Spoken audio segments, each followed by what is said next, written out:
Sizovula ngehlabelelo 119 inkosi uSiphama bebanga.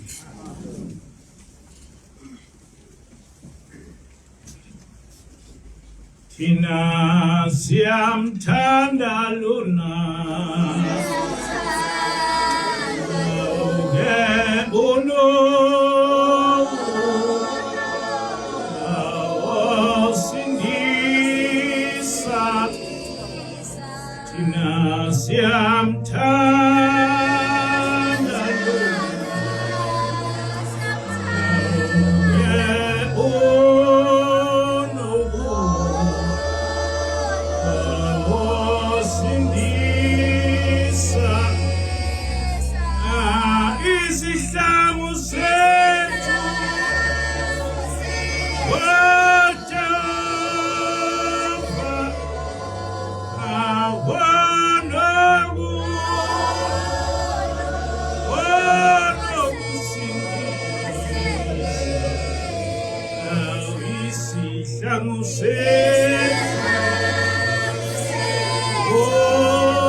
Yes,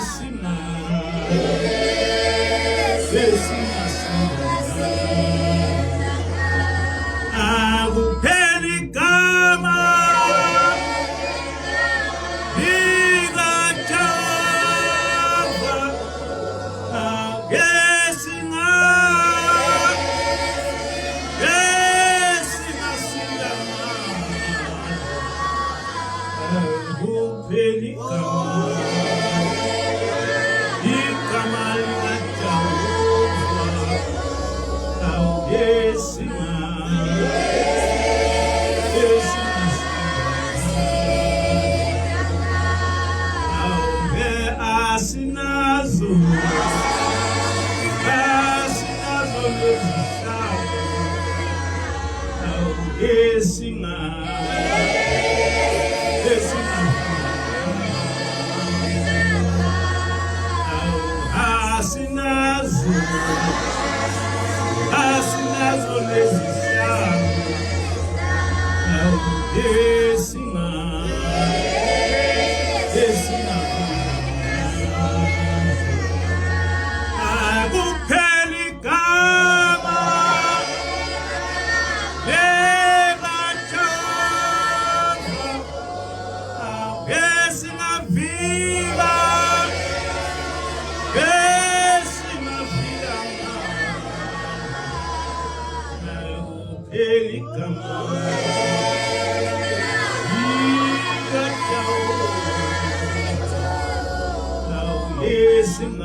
asibonge.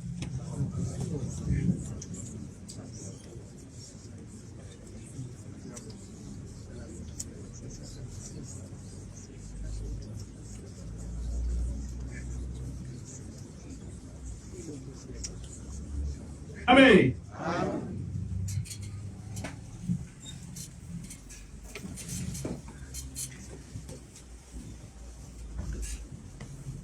Isihloko salenkonzo sithi insindiso yethu Ikujehova Yethu.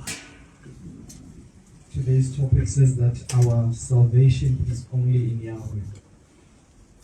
Ngizofunda incwadi kaIsaiah 43 verse 10 kuya 11. I will read the book of Isaiah 43 verses 10 to 11. Ningofazi bami usho uJehova nenceku yami engiyikhethileyo ukuze nazi ningethembe niqonde ukuthi nginguye akukho uNkulunkulu owenziwa ngaphambi kwami futhi akekho oyokwenziwa ngasemva kwami mina nginguJehova ngaphandle kwami akakho umsindisi. Amen. The book of Isaiah chapter 43 from verses 10. You are my witnesses, declares the Lord, and my servant whom I have chosen, so that you may know and believe me and understand that I am He. Before me no God was formed, nor will there be one after me. I, even I, am Yahweh, and apart from me there is no Savior. Go 2006 savakashelwa intombazana yahlala nathi. In the year 2006, a maiden visited us and she lived with us. Kodwa kwathi kuphela amasonto amabili sasesibona ukuthi akusiyona intombazana le ewumuntu kodwa umoya noma ispirit. After 2 weeks, we then came to the realization that this was not just a human maiden, but she was a spiritual being. Ziningi ke izinto esabona ngazo ukuthi akusiyeni umuntu lo kodwa umoya. There were many signs which we could recognize and see that this was not a human, but it was a spirit. Kodwa inkinga esasibhekene nayo ukuthi inhloboni yomoya. But our only problem was to decipher what kind of spirit this was. Nokuthi njengoba lo moya uphakathi wethu uthunywe ngubani. And who has sent the spirit to us? Noma umoya othunywe uSathane noma umoya othunywe uJehova. Whether it was a spirit that was sent by the devil or a spirit that was sent by Yahweh. Ngaleso sikhathi kwakunokukhuluma kwemimoya ebizwa kuthiwa ama-Satanist. And at that time there were many talks about spirits who were called Satanists. Eyayenza zonke inhlobo zemlingo uma ngabeka kanjalo. Which performed all kinds of miracles, if I may put it in that way. Nathi ke saba nalolu luvalo ukuthi mhlawumbe lo muntu lona i-Satanist. And we were also brought to such a nervous state that this might possibly be Satanist. Kwabuye futhi kwabakhona ukuthi mhlawumbe umoya idlozi lakithi kwambanza. The idea also emerged that this might possibly be an ancestral spirit from the Mbanza clan. Kakhulukazi ngoba wathi ma ezethula kithi wathi udade wethu. Chiefly because when she introduced herself to us, she introduced herself as my sister. And wayenazo impawu ezitshengisa ukuthi mhlawumbe ngase kube udade wethu noma ngangamazi. And there were signs that indicated that she might possibly be my sister, though I did not know her. Umama wayenitshelile ukuthi udade wethu wayenenwele ezinkulu. My mother had told me that my sister had a great amount of hair on her head. Emuhle empofu. That she was beautiful and fair in complexion. Nalo ntombazana wayenjalo unenwele ezinkulu muhle umpofu. And this maiden resembled the same state. La ngendlela owayengiphatha ngayo ngangibona ukuthi kungase kube udade wethu. Even the manner in which she treated me indicated that this might be my sister. Ngafila ukuthi udade wethu. And I could feel that this was my sister. Noma engibiza wayethi lokhu kwakwethu etshengisa ukuthi mdala kimi. And whenever she referred to me as her young sibling. Ngase ngumuntu omdala kuye kodwa eyintombazana kodwa ebonisa ukuthi mdala kimi. Though I looked older than her, but she had indicated, there were signs that indicated that she was much older than I am. Ngiyakhumbula ukuthi ngaze ngaya ku-anti wami umkhokheli uMampanza ngiyobuza ngalo dade wethu nokuthi wayenjani ngisho ke ingane yakwethu. I reminisce that I went to my aunt and asked her or inquired of her as to the state of my sister that had passed away. Ngaze ngabuza negama lakhe kodwa uthola ukuthi u-aunt akasalikhumbuli. And I even asked her name only to find out that my aunt had no recollection of. Kodwa umama wayengitshelile noma sengalikhohlwa. But my mother had told me her name, though I have forgotten it. Kodwa okwakubalekile ukuthi ngixakeke ukuthi noma kuthiwa idlozi likhona kodwa kuke kwenzekeni ukuthi idlozi lize kumuntu. But what is important is that even though I could see that this person existed, but I was confused as to, does an ancestral spirit come to a person? Kodwa lo waye ehleli nathi fanele simemukele ukuthi udadewethu yize udadewethu wahamba emhlabeni. And this person was living with us, and we had to come to terms that though my sister had passed away, but the spirit is amongst us. Lento ngendlela eyangihlala ngayo ngaze ngahamba ngayo funa omunye umkhokheli owayesangoma wafika khona la ekhaya. This troubled me to the extent that I went to a counselor who was also a diviner, and she came to this very homestead. Yena naye wayo auntie kodwa ewumadube nengaseni mampatsi. She was also my aunt from the Dube family. Wafike wangixoxela ngendaba yokuthi imndeni inengilosi. She narrated to me that each and every family has an angel. Wayesesho ukuthi le ngilosi kufanele ngiyamukele ngoba ingilosi yakithi wampatsi. And that there should be some sort of reception towards this angel, for it is an angel from the Mpanza family.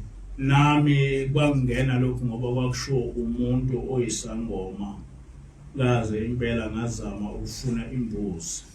This was also instilled in me, for it was being told to me by diviner, and I even went out or ventured out to find a goat. Kodwa noma kwenzeka lokho lento yangiphatha kabi yangidida ingqondo ukuthi lento eyenzeka kimi yake yenzeka yini ngaphambili. Though this happened, it troubled me greatly and it confused my mind, for I had questions as to if whether this had ever transpired before.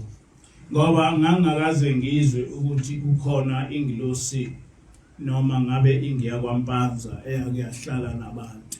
Because I had never heard that there was an angel, even though she could have been from the Mpanza family, to have lived with people. Kodwa into eyibaleke kakhulu ukuthi ngazi ukuthi lona ngumoya omubi noma ngumoya ongcwele. But what was most important is it was for me to know whether this was an evil spirit or a divine spirit. Ngoba umoya uthatha noma yisiphi isimo. Because a spirit can take on any state. Umoya kaSathane ungaqhamuka ukhazimula ufana nengilosi. The spirit of the devil can also appear glorious as does an angel.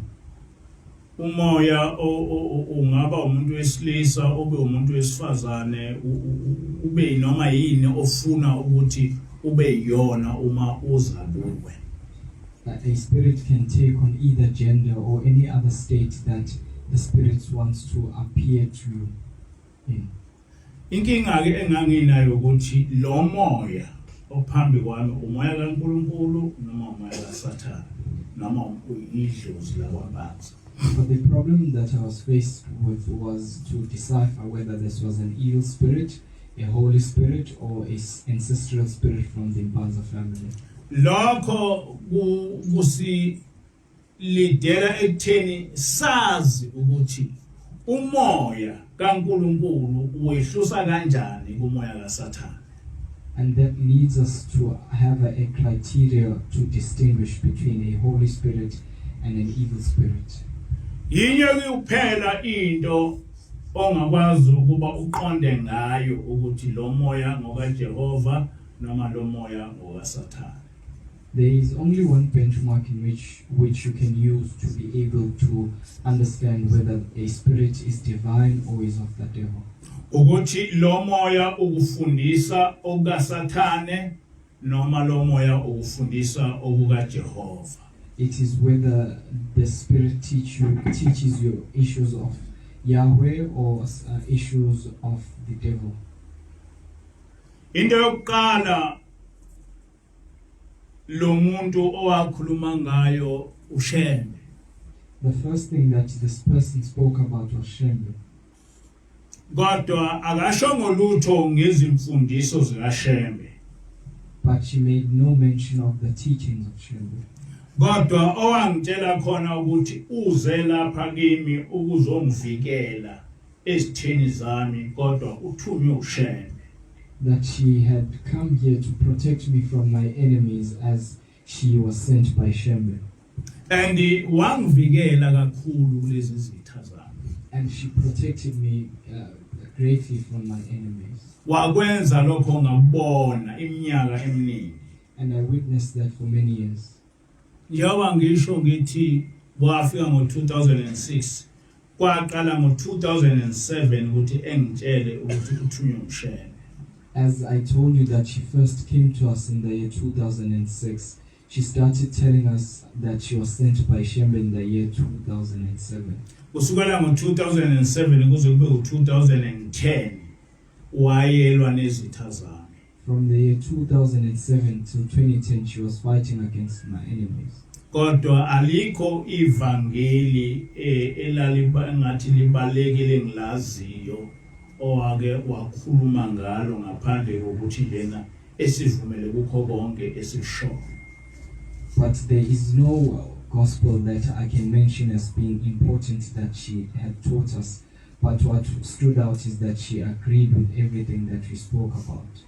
Kodwa ngo2010 kulapho owehlukanisa khona phakathi komthumile noma uNkulunkulu noma uSathane. And that is when she showed us that she was sent by God or whether she was sent by the devil. Wathi ngithunywe uShembe kuwe ukuba umakhele indlu kaJehova. She said, I've been sent by Shembe to you so that you may build him a house of God.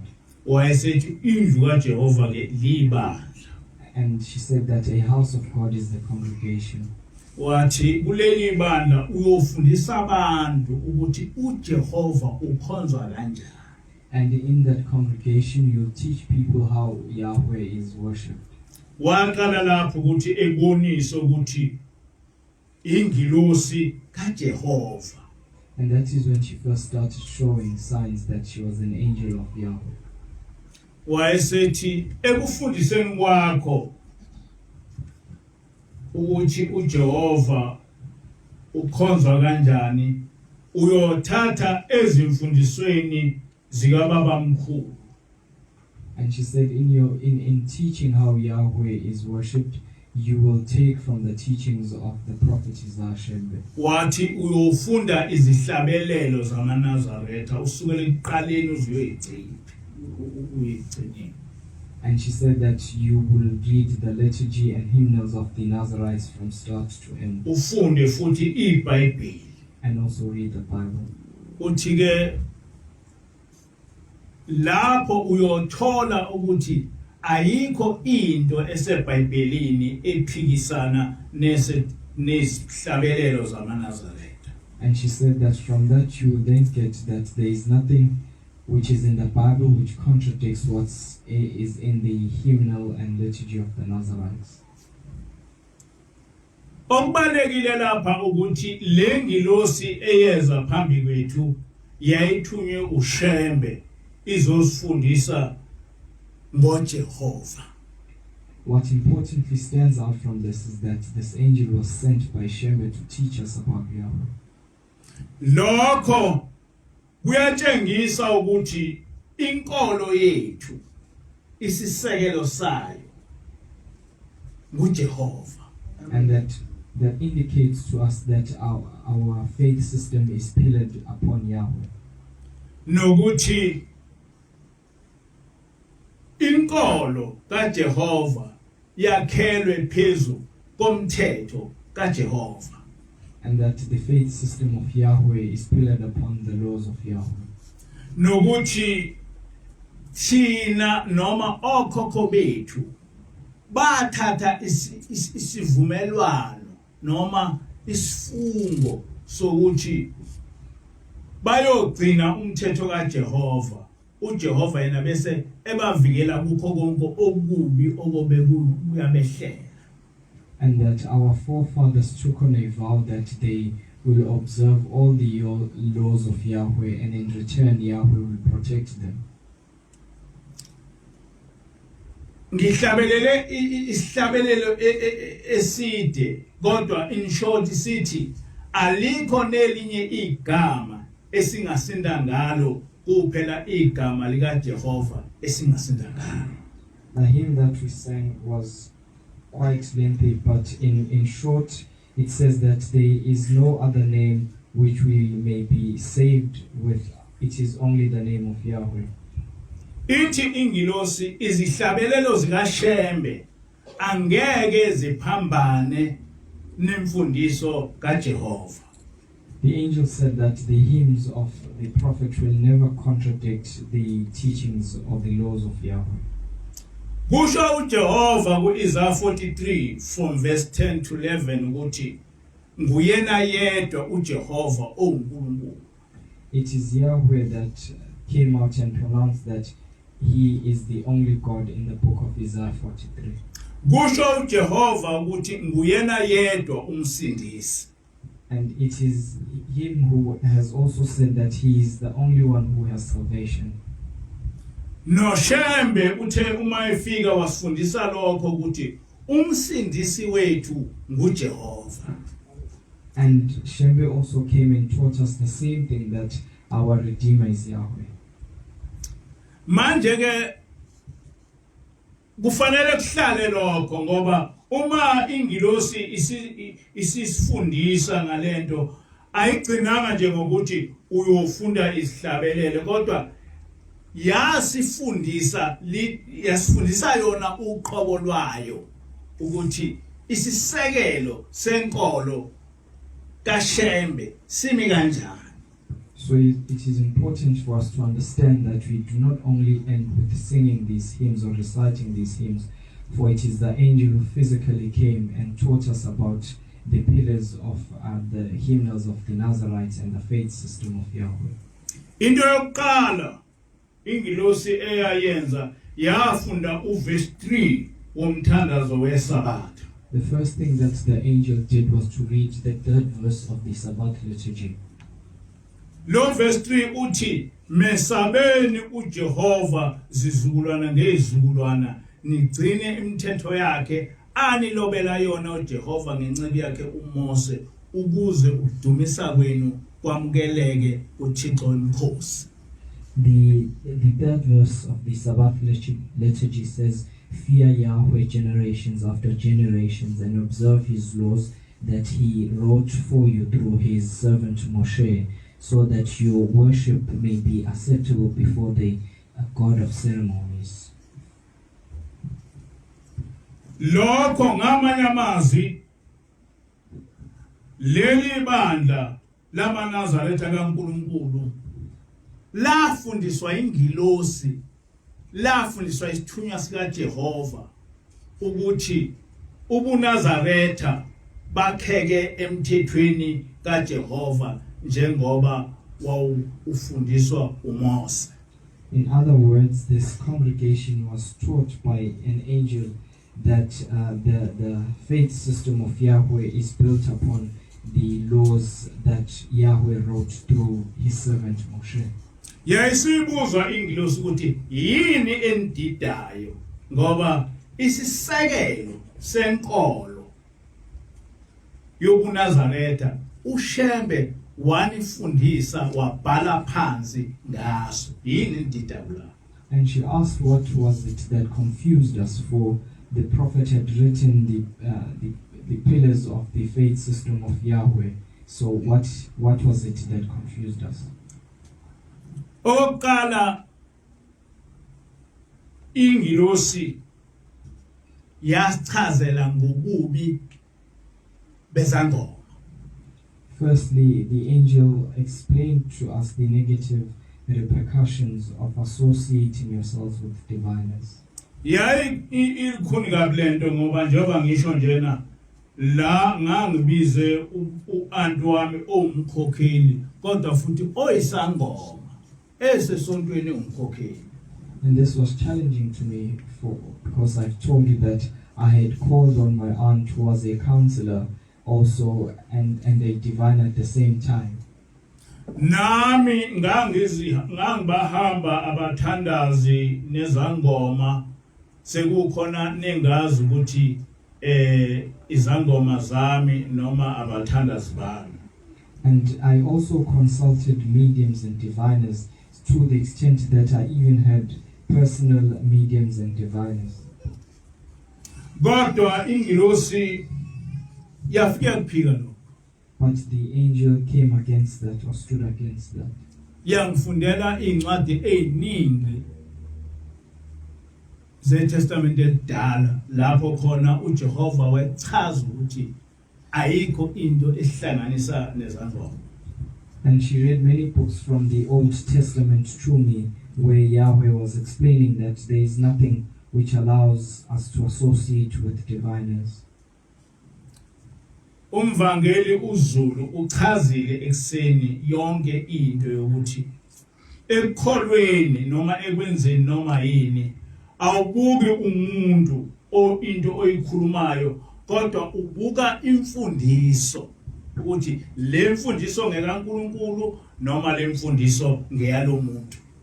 In the morning, the evangelist Zulu explained to us that when you consider what a person says, you do not look at the person, but you pay attention to what they are teaching you. Nathi ukuze sazi ukuthi ingilosi kaNkulunkulu le sabheka izimfundiso zayo ngoNkulunkulu. Likewise, for us to know that this angel was an angel from God, we carefully considered her teachings about God. Nathi ukuze sazi ukuthi lengilosi ivela kuNkulunkulu uShembe owasifundisa ngayo kwaba indlela esichazela ngayo ngobudlelwane phakathi kwaShembe noNkulunkulu. And for us to also understand that this angel was from God, we understood that from the way she explained the relationship between Shembe and Yahweh. Kwakungabalekile namanje akubalekile ukuthi ingilosi iba ngaphansi kwaShembe kanjani. It was not important as is now that how does an angel be under the authority of Shembe. Kodwa okubalekile ukuthi lokhu yayikhuluma into esiyaziyo nesikholelwa yiyo. But what was important is that what she spoke about, what she was speaking about, were things that we knew and things that we believed in. Ukuthi uShembe wafika wasifundisa ngoJehova. That Shembe came and taught us about Yahweh.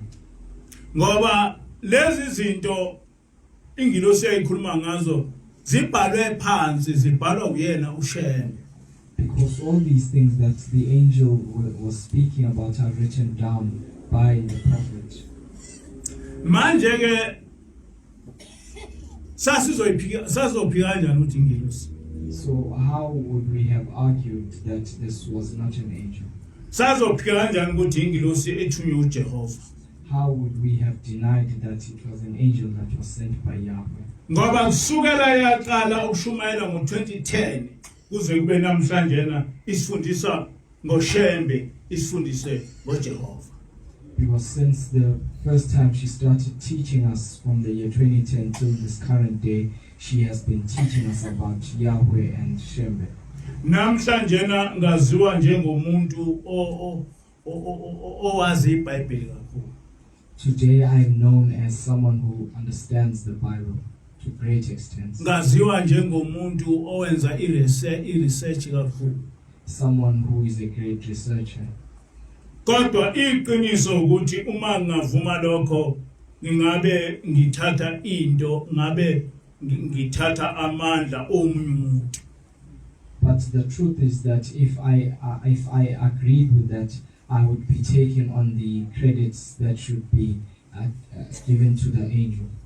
Ngoba ngiqale ukwazi izinto eziningi ngoNkulunkulu nangeBhayibheli nangezihlabelelo zamaNazaretha uma sekufike ingilosi. Because I started knowing many things or understanding many things about the Bible and the liturgy and hymnals of the Nazarites when the angel came. Ingilosi engifundise yangichazela yonke into ngezihlabelelo zamaNazaretha amavesi ngamavesi. It is the angel which came to me and explained everything about the hymnals and explained each and every verse. Namhlanje ngichazela yonke into ngomthandazo wokuvuka nomthandazo wokulala nomthandazo weSabatha. Today I can explain or teach you everything about the morning liturgy and the evening liturgy and the Shabbat liturgy. Yonke lemthandazo sahlale siyifunda kodwa asikaze siyihluphe ngokwazi ukuthi ithini noma uShembe wayethini ngayo. And we would constantly read all these things, but we never paid attention to what these things meant. Kodwa ingilosi efike yasifundisa lokho ukuthi uyalibona kuleli verse ukuthi uShembe wayethini, uyabona kuleli verse ukuthi uShembe wayethini. But it is the angel who then came to us and asked us, do you see what the prophet was saying here, and do you see what the prophet was saying there? Ingilosi efike yangifundisa iBhayibheli. It is the angel that came and taught me the Bible. Mina ngangithi mangifunda iBhayibheli mhlawumbe ngibe nezincwadi nje engizaziyo ukuthi lezi incwadi ziyangivuna. And when I had the Bible, I'd just have books that complemented what I was saying. Noma zivula inkolo yami. That they were in favor of my faith system. Kodwa ngiqale ngengilosi ukuthi ngifunde iBhayibheli lonke. But it was upon the arrival of the angel that I read the whole Bible. Ngoba ingilosi ifunda zonke izincwadi engingakaze ngiyifunde engangazi nokuthi ikhona kwesinye ezinye. Because the angel reads all the books that are contained in the Bible, and some which I did not even know of their existence. Ngakho ke kufanele ukuthi ngikubeke ngokusobala kinina nakubantu abangilalela ukuthi mina ngifundiswe ingilosi kaJehova ukukholwa. Therefore, I have to put it clearly that everything that I understand about this faith system was taught to me by an angel. Ngifundiswe ingilosi ukuthi uShembe uvela ezulwini nokuthi uyisimo kanjani esinjani. I was taught by the angel that Shembe comes from heaven and the state that he is in heaven. Ngifundiswe ingilosi ukuthi umehluko phakathi kwaShembe nabantu bakwaShembe ngesibongo. It is the angel that taught me the difference between people who are Shembe in terms of surnames and the spiritual Shembe. Ngifundiswe ingilosi ukuthi thina singamaHebheru, singamaJuda. And it is the angel that taught me that we are Hebrews, that we were Jews. Ngifundiswe ingilosi ukuthi ake ngibheke ukuthi ngempela njengamaHebheru sikholwa kuYeshua umprofeti noma uJesus lo esotshelwa abelungu. Ingilosi efike nginikeza yonke leyo. And it is the angel that told me to look whether we as Hebrews should be following Yeshua the prophet or the Jesus that we are given by the Romans. Njengoba umvangeli kade ekhuluma ngoDr. Chalaza nje umfundisi ukuthi ufike wazo sikhalisela izinto eziningi. Nomfundisi uChalaza wayengizwa ngikhuluma ngalezi zinto hayi ngoba ngasifunda kodwa ngoba ngangitshelwa ingilosi ngazi. And as we also heard the evangelist in the morning saying that the reverend or the priest Chalaza went further to explain the things that I spoke about, but he also had heard me speaking about those things via the radio. Ngangazi ukuthi nobaba mkhulu uShembe wakhuluma ngesizwe sakwaJuda noma samaHebheru kodwa ngitshengiswe ingilosi mayisithi lapha uShembe wayethini, lapha uShembe wayethini, lapha uShembe wayethini. I also had no knowledge that the prophet also spoke about the Hebrews in the liturgy and hymnals of the Nazarites, but it is upon the arrival of the angel that she had pointed out places that I should consider. Ngiyakhumbula ingitshela isihlabelelo 106 verse 7. I remember her telling me about hymn 106, the 7th verse. Ithi imikhosi edumileyo yabapostoli yabafela izwi lakho ize phakathi kwakho kuphakama ize kudumisa uJehova. Which says the great ceremonies of the apostles who died because of your word have come upon you, Upagama, to worship Yahweh. Ithi ingilosi kimi wayechaza ukuthini ushembe lapha abapostoli bakaJesu bazokwenzani ekuphakameni ukuzodumisa uJehova. And the angel said to me, what were the ceremonies of the apostles here to do at Ekpagame? What affiliation does those ceremonies have with the city of Ekpagame? Ithi ingilosi laba bapostoli okhuluma ngabo ushembe abapostoli abangamaNazaretha abeze ebandleni lamaNazaretha. And the angel said that these apostles that Shembe is speaking about, apostles who are Nazarites, who have also come to the congregation of the Nazarites.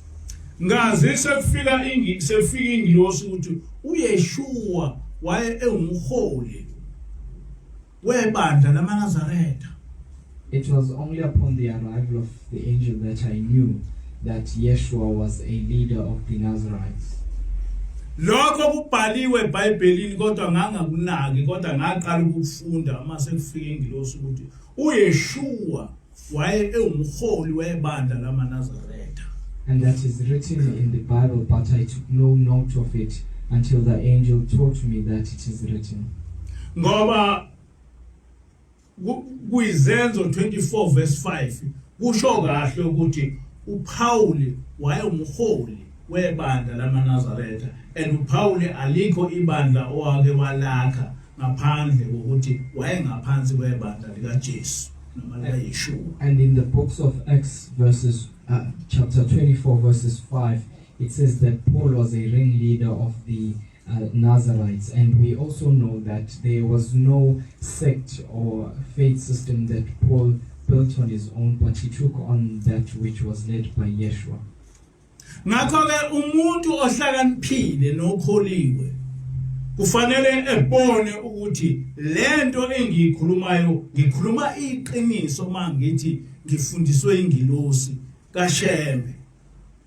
So any believer who is wise should be able to identify that when I speak about these things, I am speaking the truth when I say that I have been taught all this by the angel. Umuntu okholiwe noma uyiNazaretha noma ungumKristu ongathi kuleli ivangeli engilishumayelayo into esuka kimi kusho ukuthi khona into ephambene ekhanda lakhe. Any person, whether that person is a Christian or a Nazarite, and he goes to say that what I'm speaking about is something that contradicts the Bible, that will mean that that person is insane. Ileli bandla kuphela iNCG elikholelwa kuNkulunkulu oyedwa ngokweqiniso. We are the only congregation that believes in one God, and we believe in that truly. Amanye amakholwa anonkulunkulu engakwazi ukubachaza ukuthi banabuhlobo buni noJehova. Other faith systems have their demigods, which I cannot really explain the relationship between them and Yahweh. Ngoba uma ungumKristu umphikisa kanjani uJehova mayethi uyena yedwa uNkulunkulu, akakho uNkulunkulu oyoba khona emva kwakhe? Umphikisa kanjani uJehova lo uma ukholelwa kuJehova? Because if you're a Christian, how do you go against what Yahweh has said when he said that there is no other God beside him, or after there shall be no other God after him. How do you argue against that? uJehova umlekelela kanjani ngoJesu ngoba yena uthena uyedwa. What assistance do you provide to Yahweh when you speak about Jesus? For he has strictly stated that he is only one God. Umphikisa kanjani uJehova bese uthi onkulunkulu umthathe munye kodwa yena ekhulume ngokuthi munye ukhuluma yena uJehova uqobo lwakhe uphikisa kanjani lokho mawukhulile? How do you argue against what God has said and speak about the Trinity when he is the one who has said that there is one God? Uma umNazaretha ukuphikisa kanjani umphikisa kanjani uShembe umprofeti ngoba uyena ositshelile ukuthi ungumprofeti kaJehova, nguyena ositshelile ukuthi uJehova kuphela umsindisi, wena usumphikisa kanjani uShembe? If you are a Nazarite, how then do you argue against what the prophet has said? For he is the one who has told us that he is a prophet of God and that there is only one God. How do you argue against the prophet? Leli bandla lase NCG liphambene kanjani nobuNazaretha uma lithi likhonza uJehova yedwa ngoba leyo imfundiso kaShembe?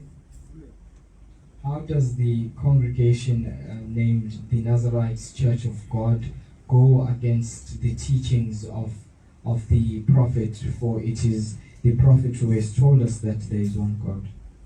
Ngifisa ukufunda incwadi kaJoshua 24 verse 14 to 15.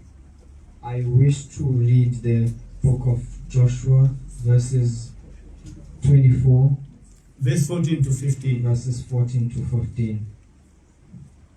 Manje yesabani uJehova nimkhonze ngobuqotho nangeqiniso, nisuse onkulunkulu ababekhonzwa ngokhokho besengaphesheya komfula naseGibhithe, nikhonze uJehova.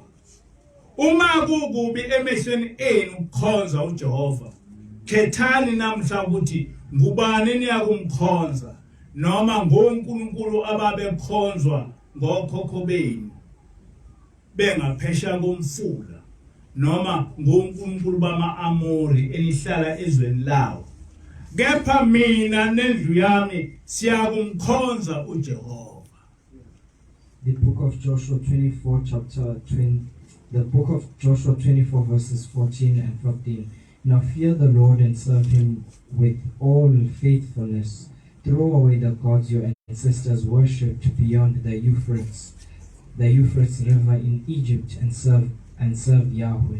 But if serving Yahweh seems undesirable to you, then choose for yourselves this day whom you will serve, whether the gods your ancestors served beyond the Euphrates, or the gods of the Amorites in whose land you are living. But as for me and my household, we will serve Yahweh. Ngifisa ukuba ngitshele umhlaba ukuthi le nkulumo kaJehova inkulumo yami ngamaNazaretha kaNkulunkulu. I wish to pronounce to the world that what was spoken by Joshua is also my pronouncement regarding God. Njengoba bamkhulu ngithi yesabani uJehova nikhonze yena yedwa. Like the prophet, I am saying to you, fear Yahweh and worship him alone. Khethani namuhla noma nokhonza onkulunkulu babezizwe njengoba nibakhonza, noma nokhonza onkulunkulu ababekhonzwa ngokhokho benu, noma nokhonza onkulunkulu enizakhele bona. Kodwa mina namaNazaretha kaNkulunkulu somkhonza uJehova yedwa. Amen. Choose for yourselves today whether you shall worship the gods of other nations, or you are going to worship God Yahweh, or you are going to worship God that you have built for yourselves. But I and the Nazarites Church of God will only give worship to Yahweh. uNkulunkulu esimnike abezizwe ilo uNkulunkulu okhonzwa ngamaKristu. The God the God of foreign nations that we have been given is the same God that is being worshipped by the Christians. Ngoba amaKristu noma abelungu abezizwe bafike basifundisa ukuthi asikhonze uJesus uNkulunkulu ongakaze bekhona. Because we were taught by the Gentiles that we should worship Jesus, a God, a person that has never even existed. uNkulunkulu wakhokho bethu ilo uNkulunkulu wenkolo yabomdabu. The God of our forefathers is the same God of the people who believe in traditional religion. Ngoba leyo nkolo inoNkulunkulu ongakaze ezikhulume. Because that faith system has a God that has never spoken. So abakwazi ukuzisho ukuthi umvelinqangi wathi. So they can never actually say what Mvelinqangi said. Bese kuba khona uNkulunkulu esizakhele yena laba oNkulunkulu esesinabo esibabiza ngoNkulunkulu. Then there are other demigods which we have created for ourselves. These demigods who we now title as gods. Asebethathe abantu ngokuba benesibongo sakwaShembe bese bethi bangoNkulunkulu. oNkulunkulu esizakhele bona la. Who have now persuaded to be followed by people merely because they have the surname Shemba attached to them. Those are demigods that we have created. Kodwa kuleli bandla elifike lakhiwa ingilosi asinakumkhonza uNkulunkulu esinike ngabezizwe. But in this congregation which was built by the angel, we shall never give worship to the God of the Gentiles. Asikunakubakhonza oNkulunkulu ababekhonza obabamkhulu. And we will not give worship to the gods which were worshipped by our forefathers. Asinakubakhonza oNkulunkulu abakhiwe ngamaNazaretha bathi bangoNkulunkulu. And we shall never give worship to demigods that were created by Nazarites. Kodwa mina namaNazaretha kaNkulunkulu sokhonza uJehova yedwa njengokwemfundiso yomprofeti wethu umprofeti Isaiah ukuthula kube kuye. But I and the Nazarites of God will only worship the one true Yahweh whom we were taught by the prophet. Inkinga abantu abanayo ngokungayazi indaba kaNkulunkulu babecabange ukuthi umuntu uthi engavela ezulwini bese baNkulunkulu. The problem that people are faced with, people who do not understand the issues of Yahweh, is that they just think that any divine being is regarded as God. Kodwa uJehova ushilo ukuthi uyena yedwa uNkulunkulu. Kusho yena uJehova ukuthi uyena yedwa uNkulunkulu. But Yahweh has strictly stated that he is the only God. Njengabantu abahlala nengilosi sazi izinto eziningi ngehierarchy yasezulwini. As a people who live with the angel, there are many things that we know about the hierarchy of heaven. Abantu abaningi abayazi leyo nto, namaKristu ayazi leyo nto, namaNazaretha ayazi leyo nto. But many people do not have such knowledge, inclusively speaking of the Christians and the Nazarites. Yikho thina sazi ukuthi le ngilosi esihlala nayo yathunywa uShembe futhi ilandela izinto ezifundiswa uShembe, kodwa uShembe akasiyi. And that is how we know that the angel who lives amongst us was sent to us by Shembe, and what she abides by are the things that were taught by Shembe, but Shembe is not God. Ngizoke ngifunde incwadi yeSambulo 19 verse 11 to 16. I will read the book of Revelations, chapter 19, verse 11 to 16. verses 11 to 16. Ngase ngibona izulu livulekile, nanto ihashe elimhlophe nogibele kulo obizwa ngokuthi othembekileyo noqinisileyo. Uyahlulela futhi ulwa ngokulunga. Amehlo akhe anjengelanga lomlilo. Ekhanda lakhe kukhona imiqhele eminingi enegama elilotshiwe elingaziwa umuntu ngaphandle kwakhe uqobo. Wayembethe ingubo ecwilisiwe egazini. Igama lakhe ngulizwi likaNkulunkulu. Amaviyo empi yasezulwini amlandela egibele amahashi amhlophe embethe ilineni elicolekileyo elimhlophe nelihlanzekile. Emlonyeni wakhe kwaphuma inkemba ebukhali ukuze ashaye izizwe ngayo. Uyakubusa ngentonga yensimbi, yena anyathele isikhamo sewayini lentukuthelo yolaka lukaNkulunkulu Somandla. Engutsheni yakhe nasethangeni lakhe kulotshiwe igama elithi inkosi yamakhosi nombuso wamabuso. Nombuso wababusi. Amen. The book of Revelation, chapters 19 from verses 11 to 16. I saw heaven standing open, and there before me was a white horse, whose rider is called Faithful and True. With justice he judges and wages war. Interpreter. Ngoba inde kodwa ngishilo ukuthi ubani abangasazi isiZulu boyilalela boyifundela bona. Oh, because I have said or pronounced the book, those who do not understand this will read this on their own. Kodwa ihloko sale ncwadi sithi sikhuluma ngoKristu. But the title of this book speaks about Christ. Kodwa le ncwadi ayikhulumi ngoKristu. But this does not speak about Christ. This book does not speak about Christ. Uma ungafunda nje yonke incwadi yesambulo ungabona ukuthi le ncwadi ayikhulumi ngoKristu.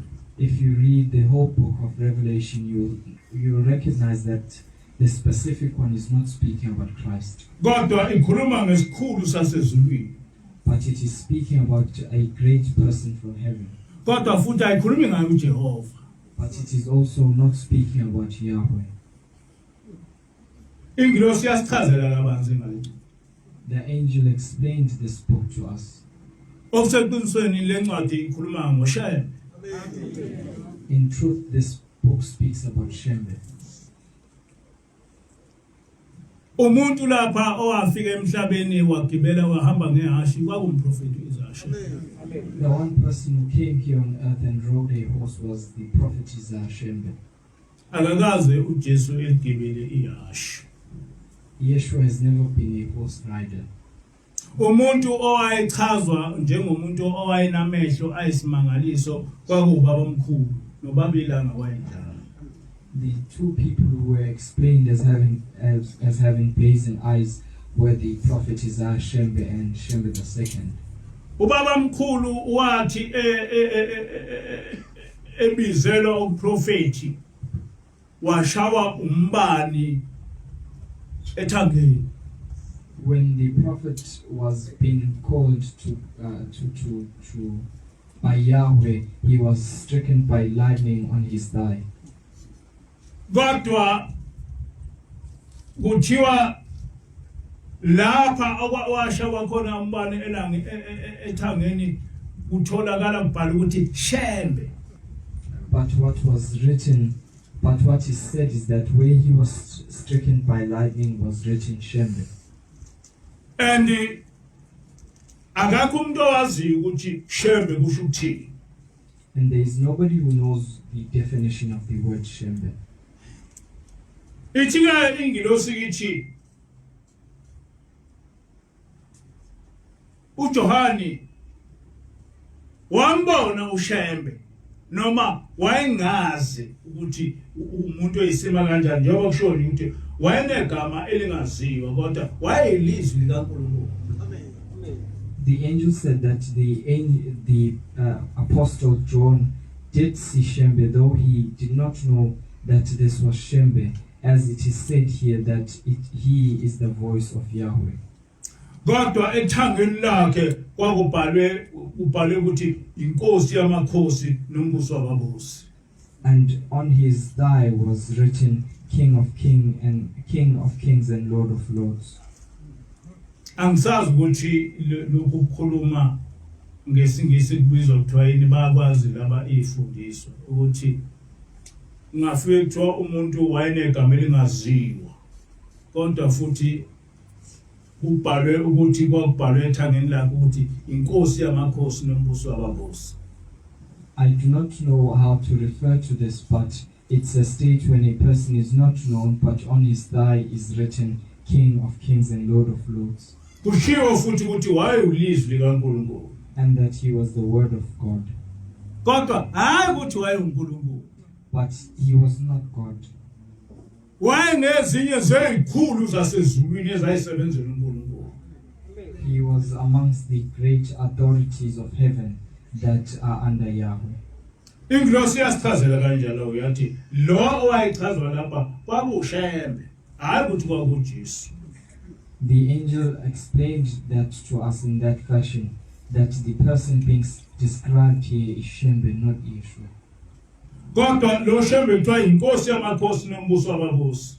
But the Shembe is referred as a King of Kings and Lord of Lords. kodwa lo muntu ochazwe lapha usungathi uNkulunkulu. But could you now say that this person who is being described is Yahweh? akasiyena uNkulunkulu munye.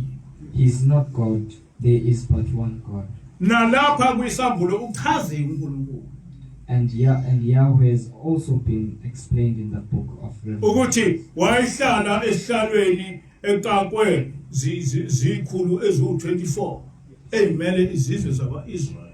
That he was seated on the throne and surrounded by 24 men that were representing the houses of Israel. ngakho thina la kuleli banda sazi yonke into ngendaba kaNkulunkulu ngendaba yasezulwini ngoba sihleli nomuntu wasezulwini. So in this congregation we know everything about God and issues that pertain to Yahweh, for we live with a divine being who comes from heaven. kodwa ngiyaxakeka ukuthi abantu ukuthi ngoba mhlawumbe ngingakwaMpanza becabange ukuthi lento engiyikhulumayo ngiyisusa engqondweni kanjani. But it confuses me that just because I'm a person from the Mpanza family, that I would say all these things as things that come from my mind. How can I do that? umuntu onjani ongaboni ukuthi lento engiyikhulumayo iliqiniso, lento engiyikhulumayo ivele ezulwini, noma ngabe umKristu noma umNazaretha, kodwa yiphi into engiyikhulumayo lapha engenza umuntu engayizwa? What kind of person does not realize that what I'm speaking is the truth, be it that they are Christian or they are Nazarite? What am I speaking that one cannot understand? Ngoba sengikwehlukanise kahle njengoba sifundiswe ingilosi ukuthi ubuKristu bumi kanjani, ubuNazaretha bumi kanjani, izulu limi kanjani. Because I've explained all the different segments pertaining to Christianity, the Nazarite faith, and heaven. Sengichaze kahle ukuthi njengamanje angimele ubuKristu, angimele amaNazaretha, kodwa ngimele uJehova ngoba ngithunywe ingilosi, ngihleli nengilosi. And I have explained very clearly that I am not representing the Christians or the Nazarites, but I am representing Yahweh, for I've been mandated by an angel to do that. Njengamanje sibhekene nezifo eziningi. Right now we are faced with many pandemics. Ngifisa ukufunda incwadi yeziKronike zesibili isahluko 7 verse 13 to 15. I wish to read the second book of Chronicles, chapter 7, verses 13 to 15. Verses 13 to 15. Uma ngivala izulu kuba lingani, noma ngiyaleza isikhonyane kuba sidle okusezweni, noma ngithumela ubhubhane kubantu bami, bazithobe abantu bami ababizwa ngegama lami, bakhuleke bafune ubuso bami, baphenduke ezindleleni zabo ezimbi, ngiyakuzwa ngisezulwini, ngithethelele izono zabo, ngiphilise izwe labo. When I shut up the heavens so that there is no rain, or command locusts to devour the land, or send a plague among my people, if my people who are called by my name will humble themselves and pray and seek my face and turn from their wicked ways, then I will hear from heaven and I will forgive their sin and will heal their land. njengamanje nasibhekene nalezifo ezinkulunkulu ayikhuluma ngazo. And currently we are faced with these plagues that God spoke about. Ukuthi izifo zilethwa uNkulunkulu. That these pandemics are brought to us by Yahweh. Kodwa kukhona ngathi mangikhuluma ngalento kwaqhamuka umuntu wathi hayi lezi zifo zakhiwe ngabantu aziveli uNkulunkulu. But there was a person who appeared when I spoke about this and said that these have been created by people. They are not coming from God. Laba abantu abakhuluma kanjena bacabanga ukuthi bayazi ngendaba kaNkulunkulu kanti abazi lutho. These people who speak like this think that they know anything about God, but they know nothing. Uma ngabe ungawugcina umthetho kaNkulunkulu, uNkulunkulu ukulethela izitha ezizobulala. If you do not observe the laws of God, God brings to you enemies that will devour you. Abantwana bakwaIsrael ngenkathi besuka emthethweni kaNkulunkulu wabanikeza izitha ezinye izizwe zabahlula zabenza iqila zenza yonke izinto ngabo. When the children of Israel stopped obeying the laws of God, God sent to them enemies who enslaved them and devoured them. Uma uNkulunkulu ekushaya hayi ukuthi ukushaya directly, kodwa uyayithume izitha zakho ukuthi zikushaya. If God strikes you, he does not strike you directly, but he sends enemies to devour you. Noma izitha zakho zikuhlasela ekubukele kuzo engakulamuleli. And if your enemies attack you, he surrenders you to them and does not come to your aid. Noma kuqhamuka izifo engaziviki. And even if diseases befall you, he does not protect you from those. Ziningi indawo eBhayibhelini lapho uNkulunkulu ekhuluma leyo. There are many places in the Bible that God spoke about those things. Ngakho ke awukwazi ukuthi uma ngabe kufike lezi zifo elokhu zifika bese kuthi wena lezi zifo zivela kubantu. So it cannot be that these diseases would befall us and you would constantly say that these are coming from people. Ungona kuNkulunkulu ubulawe imoto. You can transgress against God and be killed in an accident, and a car accident. Uvelele noma yini embi ngokuba onile uNkulunkulu. And anything bad might befall you if you transgress against God. Kodwa okubalekile ukuthi uma wona kuNkulunkulu, uma wazi ukholiwe wona uNkulunkulu kufanele uzithobe ucele kuNkulunkulu ukuthi akuvikele kulesi leyo nto soke sekuhlasela ngayo. But what is important is that if you transgress against God, you must humble yourself and ask for forgiveness. Kumthandazo ukuvuka ushembe uthi usivikele emazinyweni alezo zitha zethu owasinikela ebuhlungeni bazo ngenxa yezono zethu. In the morning liturgy, the prophet says that protect us from the teeth of those enemies that you surrendered us to them, for we had transgressed against you. Ngamanye amazwi ushembe usifundisa ukuthi uma ngabe uhlaselwa izitha, lezi zitha zize zinqobe zisuke zivunyelwe uNkulunkulu. In other words, what the prophet is saying, that if you transgress against God and enemies come to you and they devour you, it is God who permits that. Uthi ke ushembe mabukhishwe ubuhlungu bazo ngalelo gama lakho. And Shembe says that may the pain of their teeth be taken away from us by your name. Ngo 2019 kwafika ingilosi kithi yasitshela ukuthi kunezifo ezimbi ngaphezulu kwengculazi ezizovela ezweni. Ngakho ke nikelani kuNkulunkulu unicele ukuthi anivikele kulezo zifo. In the year 2019, the angel came to us and told us that there are pandemics of diseases that are far greater than the HIV virus that are headed your way. So give offerings and ask of God to protect you from those. Leyo nkulumo yedluliswa kini umkhokheli ababekho nababekho. And that announcement was told to you by the chief counselor, and those who were present are witnesses. Kodwa ngoba kwakuyinto esingakaze siyazi baba mbalwa abantu benikelela lezo zifo ezasezimbikwengilosi. But because it was something that we had little knowledge about, there are only a few people who carried out or listened to what the angel was saying. Kodwa ngo-2020 lezi zifo zafika.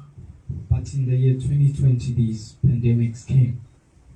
Ingilosi ayizange yasho ukuthi ithema nginitshela ngalezi zifo nanganinaka. Ngakho-ke fanele.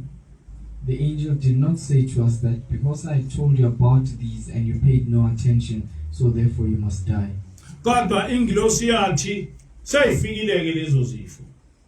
But the angel said to us those diseases have now arrived. Nikelani kuNkulunkulu nicele ukuthi anivikele kulezi zifo aza avikele nezihlobo eziseduze kwenu. So give offerings to God and ask that He protects you against these diseases and that He protects your relatives. Yathi ngamasabatha nizile ningadli. And she said that during Shabbats we must fast and not eat anything. Yathi funani amabhande amasaka noma imchilo yamasaka nifake okhalweni lenu nitshengise uNkulunkulu ukuthi nisosizini niyakhala. And she said that we must look for sackcloths and tie them around our waist so that we may show Yahweh that we are in great sorrow, that we are lamenting before God. Lamazwi akhulunywa umuntu ovela ezulwini owazi ukuthi kukhulunywa kanjani noNkulunkulu. These words came from a heavenly being who understands how we should speak with God. Ngoba abantu basebefa sakwenza lokho njengoba niwafakile nje amabhanda amasaka. Sakwenza sakutshelwa ingilosi ukuthi sifakele amabhanda amasaka. But because people were dying, we did that as you have put the sackcloths around you. It is the angel that instructed us. Njengoba nilindile nje kuyisabatha natshelwa ingilosi ukuthi lindani. As you have fasted in this very Shabbat, it was the angel which told you that you should fast. Yathi ingilosi uma ninikela kuJehova nifaka ingubo zamasaka nizila uNkulunkulu uzowuzwa umthandazo wenu ngoba ningabantwana bakhe. The angel said that if you give offerings to God and wear these sackcloths, He will listen to your prayers, for you are His children. Kuyinto esimangalisa ukuthi kuze kube namhlanje sekuze kwaphela unyaka akakaze bebekho noyedwa umuntu ofake ingubo olokhuzile ofakela amabhande amasaka oseke wafa wabulawa i-coronavirus noyedwa nje. It is something miraculous that amongst these people who are gathered here wearing their sackcloths, there is not even one of them who has succumbed to this disease. Namanje na silokuza sisangabaza ukuthi ingilosi vele ezulwini. Do we still doubt that the angel comes from heaven? Namanje sangabaza ukuthi uJehova uyaphilisa. Do we still doubt that God heals? Lokhu kuphila kwenu kube into elula nje noma ingilula kwabanye. The fact that you lived through this virus till this very day was something that happened very easily, but it is not as easy to other people. Anikaze nibize obaba mkhulubeni. You have never called upon the spirits of your forefathers. Anikaze nibize Jesu you have never invoked the name of Yeshua, of Jesus. Andikaze nibizwe negama no Shembe ngoba satshelwa uShembe ukuthi sibize uJehova. You did not even call upon the name of Shembe, for it is Shembe that told us that you must call upon the name of Yahweh. Ngokuthi njena nilalele lento esho ingilosi namhlanje niyaphila sekufa abantu inqwaba namhlanje nabantu abafile emhlabeni wonke angazi noma bafikile ngo 3 million. Just because you listened to the word of the angel, you were saved. Though so many people have succumbed to this disease, I don't know whether they now amount to 3 million. Kodwa nje la eSouth Africa njena sebefikile ko 54 million and 54,000. But just here alone in South Africa, they have amounted to about 54,000. Kodwa la kulaba bantu abafakele lokhuza ingubo zamasaka akhona yedwa umuntu oseke wafa. Njengoba sizwe nje abantu befa bekhala asikazi thina sikhale sikhalele omunye wethu ukuthi ubulalwe iCoronavirus akaze kwenzeka. But amongst these people who are gathered here wearing these sack cloths around their waist, not even one of them has succumbed to this virus, and we have never gathered to weep the death of any one of us. Ngishingane zethu nabantu abasondelene kakhulu nathi akhona yedwa oseke wafa ebulawa iCoronavirus. Ngiseluleko sengilosi. And even our children and our close relatives, amongst them, not even one has succumbed to this disease just because just because of the angel's advice. Namanje nisangabaza ukuthi le ngilosi ivele ezulwini. Do you still doubt that this angel comes from heaven? Namanje nisangabaza ukuthi uJehova lo wayehamba nabantwana bakwaIsrayeli usengumsindisi namhlanje kulabo abamkhonzayo. Do you still doubt that the Yahweh who was with the children of Israel is the same one who is providing salvation to those who worship him? Ushambe emthandazweni okulala nokuvuka uthi yise wabamkhonzayo. In the morning and night liturgy, the prophet refers to God as the Father of those who worship him. uNkulunkulu wethu usilalela ngoba simkhonza. Our God listens to us because we worship him. Noma singaba nezono kodwa siyamkhonza. Though we have many sins, but we worship him. Siyamemeza. We call upon his name. Izinto eziningi thina singazenze asizenzi. And we shy away from many things that he has prohibited us from. And lokho sikufundiswe ingilosi. And it is the angel that taught us that. Ngesonto ledlule ibuyile ingilosi. Last week the angel was here. Yathi ukhona isifo esibi kakhulu mhlawumbe ngaphezulu kwalesi sikhona. Kodwa naso saxhumene neCoronavirus. And she said to us that there is a great pandemic which is possibly far greater than the current one, but it is also related to the coronavirus. Yathi kulesi sifo abantu bazoshawa zi-stroke. And that from this pandemic which is coming, people will experience strokes. Abantu bevalela amehlo. And they will be blinded. Abantu behlanye. And they will lose their mental sanity. Ukhona abantu wena ufuna ukushawa i-stroke efe?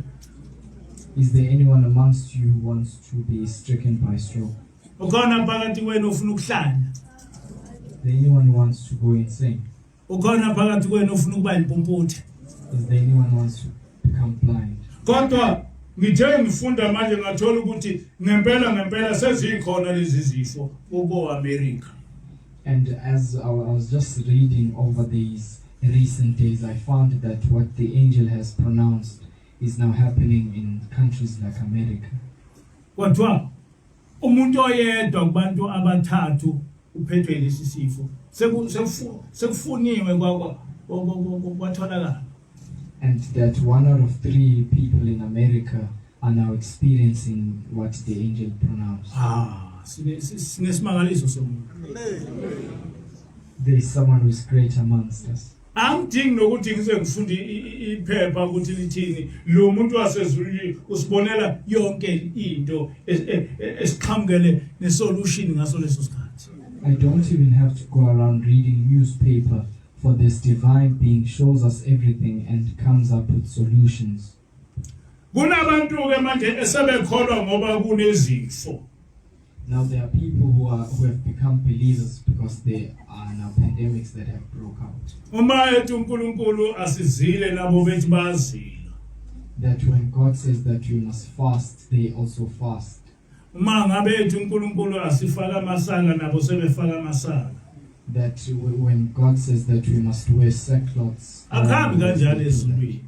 that is not the fashion in which things are carried out in heaven. uNkulunkulu akarenta.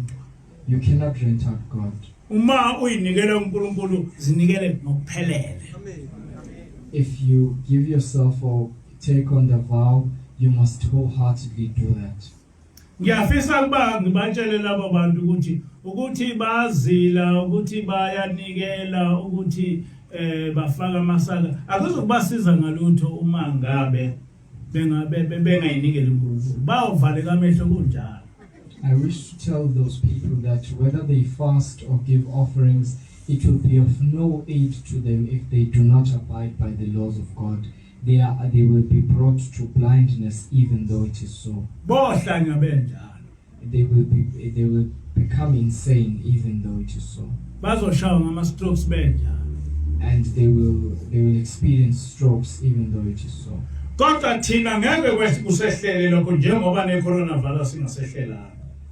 that we will not experience such things as we did not experience anyone succumbing to the coronavirus. But that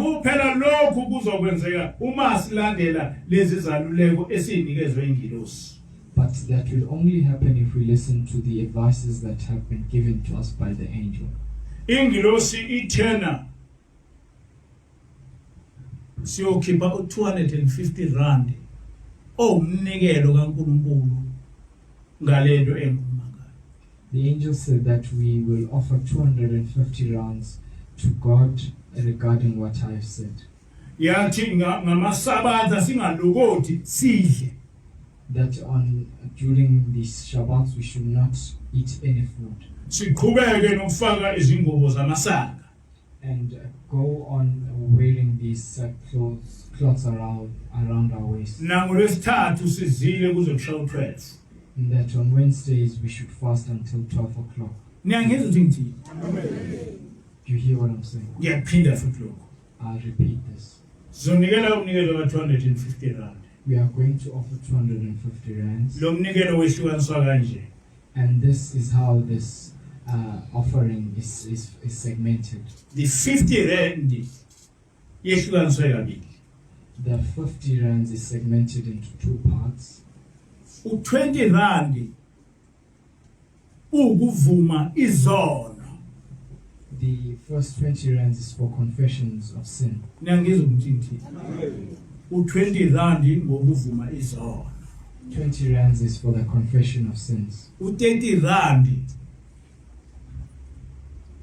ngokucela intethelelo ezonweni ozivumile.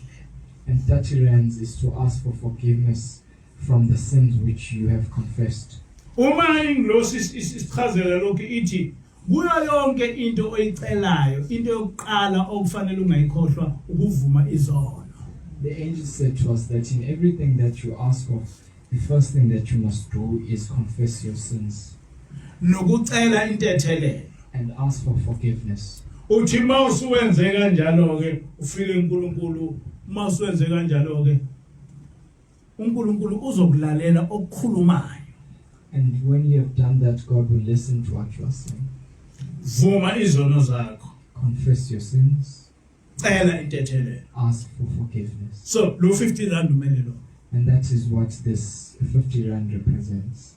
U100 rand umele ukuthi ucele ukuthi lesi sifo esizayo singakungeni wena as individual. And the other 100 rands is so that you can ask that this pandemic you do not succumb to this pandemic as an individual. Omnye u100 ungokucela ukuthi lesi sifo singabayiyo singabayiwo umkhokha emndenini wakho. Or that this pandemic does not become a recurrence or hereditary in your family. Ngoba ithingilosi lesi sifo sizoba hereditary, abantu makufe umuntu ngaso kulokhu kuqhubeka kufa abanye ngaso. For the angel has said that it is possible for others to inherit this if their ancestors or other family members succumb to this. Ingilosi yakasitshela yathi nalesi sifo esengculazi sinomkhokha. And the angel has once told us that the same is applicable with this HIV disease. It is hereditary. Hayi ukuthi bonke abantu ababulawa ingculazi kusuke kuse isifo nje, kodwa kusuke sekumkhokha womuntu ongaphambili obulawa ingculazi. It is not that everyone who succumbs to HIV is succumbing to HIV necessarily, but at times it is something they have inherited from their spiritual parents or families who have passed on. Ithi-ke nakulesi sifo akube khona umnikelo wokuqeda umkhokha waso. And that we must give an offering for the specific pandemic not to become hereditary. Ngakho-ke ngiyaniyala nina maNazaretha kaNkulunkulu ukuthi asiyenze lento esitshelwe ingilosi. So I'm advising you as Nazarites of God that let us do what the angel has instructed us to do. Kodwa labo ababona ukuthi ingilosi iyadlala bengayenzi. But those who think that the angel is fooling around must not partake in this. Ekuqaleni ngakhuluma ngendaba yabo bonke abantu, kodwa manje sengikhuluma namaNazaretha kaNkulunkulu. The last time I spoke about everyone, but today I'm specifically speaking about the Nazarites of God. Uma ungawuye umNazaretha kaNkulunkulu iba umuntu oyimisele ukuphila impilo yelempilo ephilwa amaNazaretha kaNkulunkulu. If you are someone who is not a Nazarite of God, you must prepare yourself to live the same life that a Nazarite of God lives. Sisindisiwe thina uNazaretha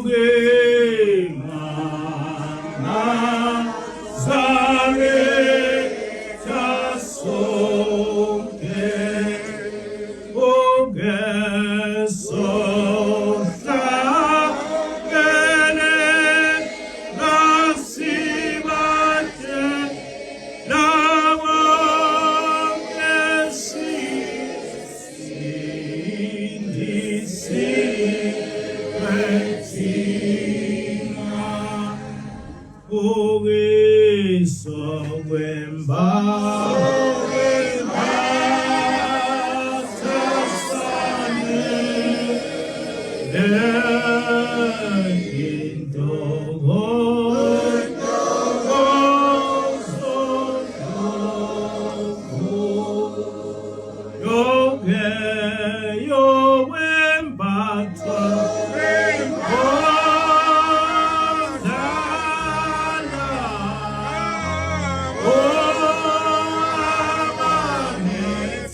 engikhohle ukutshela khona ukuthi ingilosi thena lesi sifo sizophatha ngisho izingane ezincane.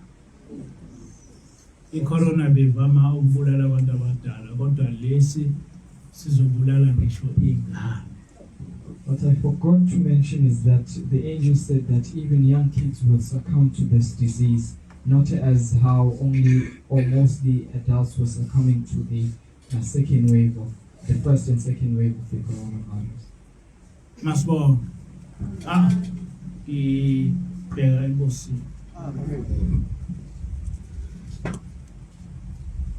uNkulunkulu wasekuphakameni. uNkulunkulu kaShembe. Siphambi kwakho Nkosi ngalemini yakho yeSabatha. Sizamile Nkosi ukulinda. Sazama Nkosi nokuthi senze konke umuntu wasezweni ositshele khona ukuthi sikwenze. Sicela Nkosi kuba usiphe Nkosi ingqondo ehlakaniphile evela ezulwini kuba siqonde indaba yakho usivikele kulesi sifo.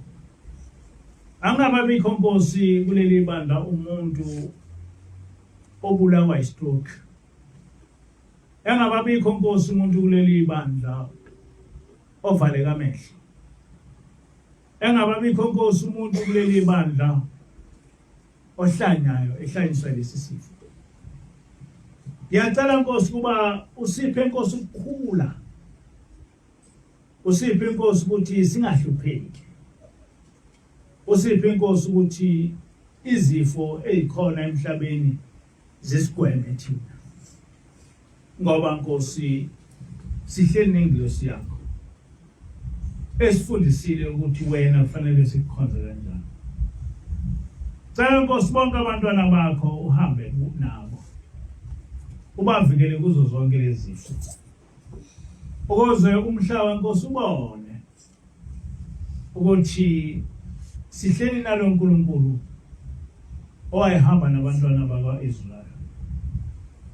Sihleli nalo uNkulunkulu esamfundiswa ngumprofeti. Ukuze Nkosi abantu babone ukuthi le ngilosi efike phakathi kwethu ivela ezulwini. Yathunywa uShembe wasezulwini. Siyacela Nkosi kuba usilondoloze. Usiphilise kuzo zonke izifo. Ngelakho Nkosi igama manje uphathe. Amen.